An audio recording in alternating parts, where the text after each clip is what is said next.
making them feel like they're actually hunting. We have targets out there that are they're called Mackenzie's, the brand name, but they're 3D animal targets: deer, coyote, crow, turkey, and a bear. And they're walking through, communicating with each other, and they can take any line they want through that woods, and they're looking for game. If they shoot at a deer and wound it, they get negative points.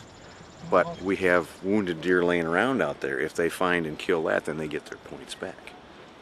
So they're looking for that, and they're looking for other animals, and they're trying to keep things hunting. They're being quiet. They're sneaking through the woods, and there's no trail, so they can't follow any specific trail and find the stuff. What if they make noise? Do you take points away from them? Well, if they start yelling back and forth, but they're going, hey, do you see this over here? And they're going like this back and forth, and that's great. That's what we're looking for. And they're all with bow and arrows? Bow and arrow, and it's primitive bow and arrow. In other words, it's not English longbow. It's Native American bow, and it has certain things it's got to have.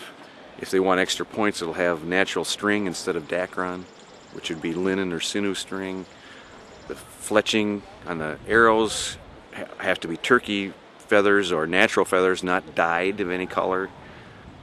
They can have stone points or flat steel points, because the Indians made, after white man showed up, they made arrows out of barrel rings, and instead of flint knapping them. Okay. And this is a natural shaft out of river cane, and that's American bamboo. It doesn't really get much bigger than this. So where does that grow? Kentucky. If you ever had Daniel Boone or any of that, they escaped in a cane break. That's what this is. It's cane.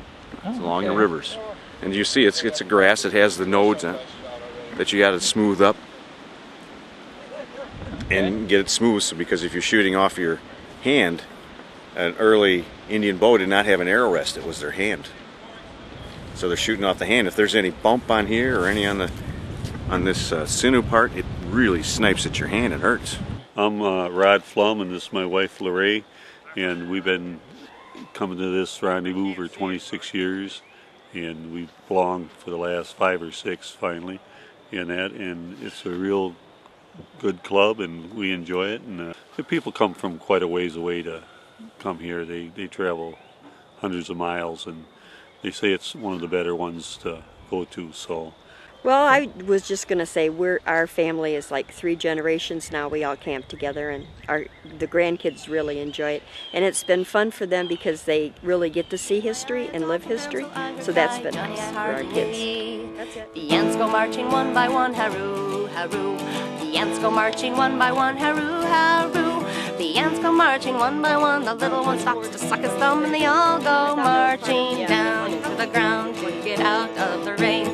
With guns and drums and drums and guns, haroo, haroo. With drums and guns and guns and drums, haroo, haroo. With drums and guns and guns and drums, the enemy nearly slew ye. My darling dear, you look so queer, honey, I hardly knew ye.